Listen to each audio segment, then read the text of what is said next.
Perkenalkan, nama saya Hikmatul Mukarromah, NIM 2241104030666. Di video kali ini, saya akan mengulas kembali tentang sejarah Islamisasi di Banyumas untuk memenuhi tugas ujian akhir semester mata kuliah Sejarah Kebudayaan Lokal dan Sejarah Kebudayaan Islam dan Lokal. Masuk langsung ke bab 2, Potret Masyarakat Jawa Tengah bagian selatan Banyumasan sebelum Islam. Yang pertama ada kehidupan sosial politis. Kehidupan sosial politis. Secara sosial politis Banyumas itu sebenarnya menjadi awal lahirnya beberapa imperium besar yang pernah menjadi penguasa tanah Nusantara atau tanah khususnya Jawa. Namun pembuktian atas fakta tersebut selama ini selalu menjadi ada saja kendala karena adanya waktu yang terlalu jauh. Karenanya pembahasan mengenai sejarah sosial politis Banyumasan ini biasanya dimulai sejak Banyumas menjadi wilayah periferi dari beberapa kerajaan besar seperti Majapahit, Demak, Mataram, dan Pajajaran.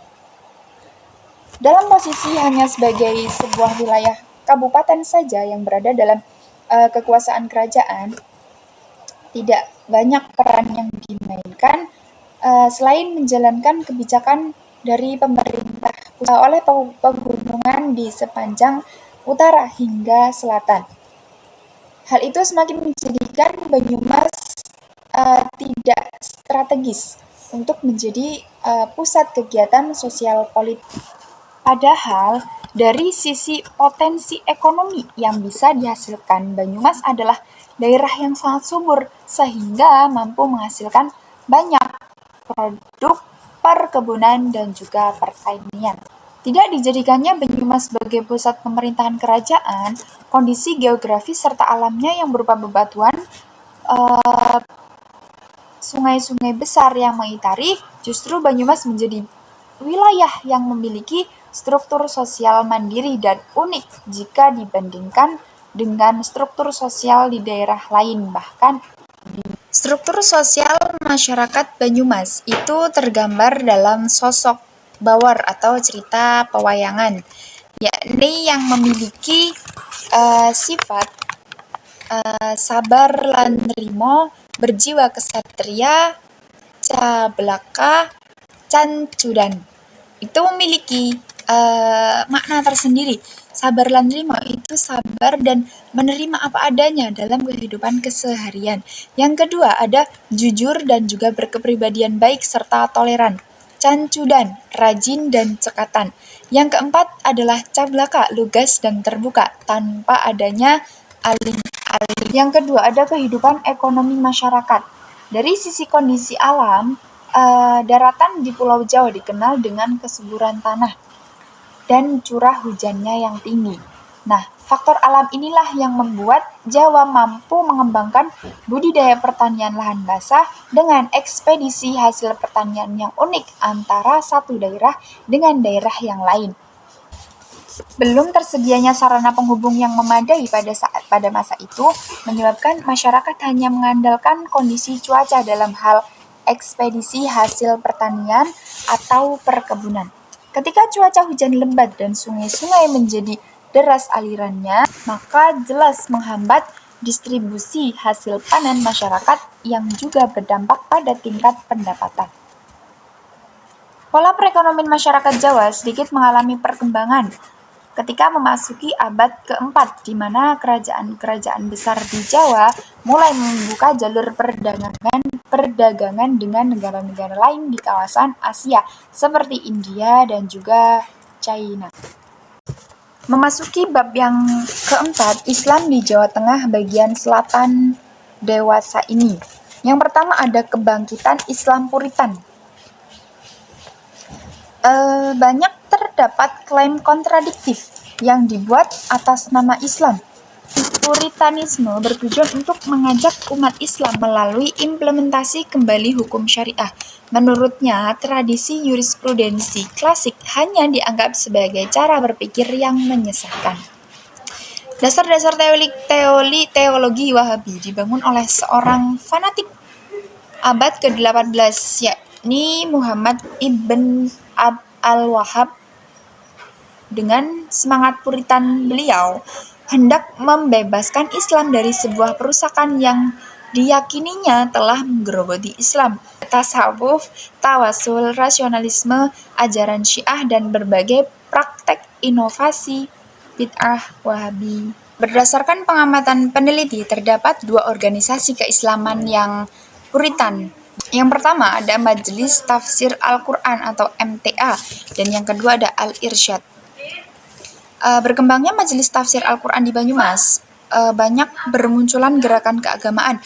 Doktrin ulama MTA adalah pemurnian dengan jalan mengembalikan perilaku masyarakat yang selama ini dianggap telah keluar dari ajaran Islam pada Al-Quran dan Sunnah, serta menjalin ukhuwah Islamiyah. Yang kedua ada Al-Irsyad. Ada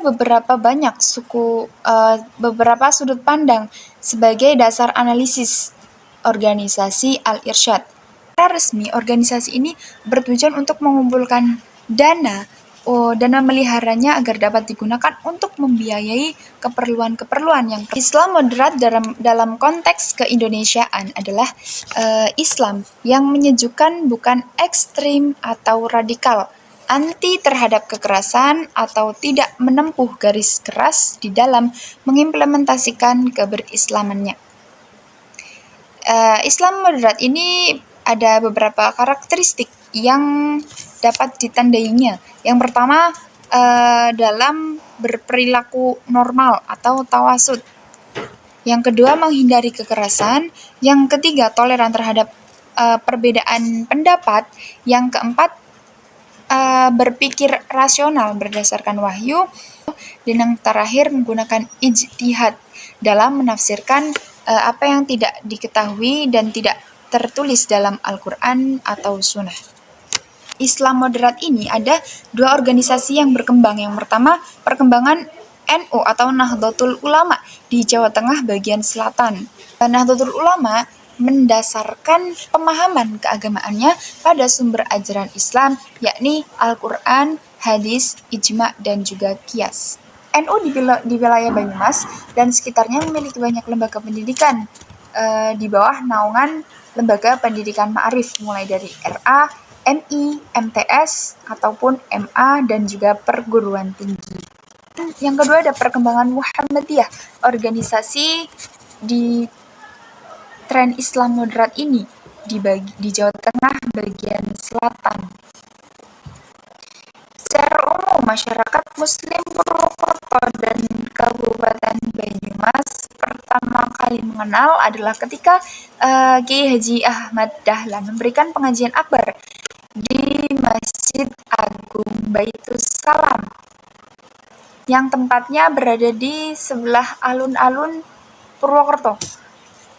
Dan pengajian ini cukup banyak dihadiri oleh kaum muslimin di sekitar Purwokerto. Seiring berjalannya waktu, poin yang ketiga ada tren Islam liberal. Lahirnya pemikiran Islam liberal di kalangan pemikir dan intelektual Indonesia tidak terlepas dari pengaruh para pemikir Barat yang menggagas liberalisasi Islam. Golongan Islam liberal menolak segala tafsiran yang dianggap lama dan kolot mengenai agama, termasuk hal yang telah menjadi ijma ulama, termasuk tafsiran daripada Rasulullah dan sahabat serta ulama mujtahid. Poin yang terakhir ada Islamisasi periode akhir. Islamisasi dimulai pada abad ke-14 sampai abad ke-19. Ditandai dengan meningkatnya polarisasi masyarakat Jawa. Perkembangan tersebut tidak lepas dari dinamika Islam di tingkat internasional, khususnya di Arabia. Sifat dasar kebudayaan yang terbuka mengakibatkan adanya gabungan nilai-nilai budaya dan Islam. Yang pertama secara alamiah, yakni sifat dari budaya tersebut hakikatnya terbuka untuk menerima unsur-unsur budaya lain. Yang kedua, sikap toleransi para wali songo dalam menyampaikan ajaran Islam di tengah masyarakat Jawa yang telah memiliki keyakinan pra-Islam yang kental. Sekian review materi bab 2 dan bab 4 dari saya. Apabila banyak terdapat kesalahan atau kekeliruan, saya mohon maaf yang setulus-tulusnya. Akhirul kalam. Wassalamualaikum warahmatullahi wabarakatuh.